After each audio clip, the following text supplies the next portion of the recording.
అధ్యక్ష వారు ఒక విధానపరమైన నిర్ణయం తీసుకొని వచ్చారు అధ్యక్ష. నిర్దిష్టంగా సభను నడవనియొద్దు,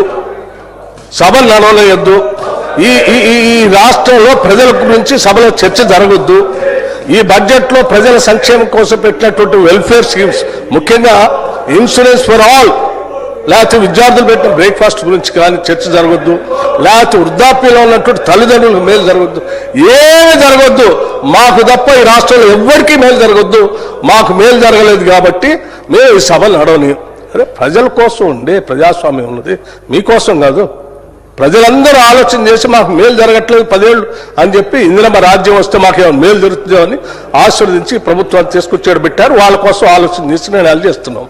దయచేసి ప్రతిపక్ష సభ్యులు కూడా ప్రజాస్వామ్యం పట్ల నమ్మకం, గౌరవం, నిబద్ధత, పవిత్రతను దృష్టిలో పెట్టుకొని దయచేసి వెళ్ళు ఇట్లా కూర్చొని చప్పట్లు కొట్టి స్లోగన్స్ ఇచ్చి దీన్ని 4 కూడలి అంగడిలాగా మాత్రం ఈ పవిత్రమైన సభను మాత్రం చేయొద్దని చెప్పి నేను వారికి విజ్ఞప్తి చేస్తా ఉన్నాను.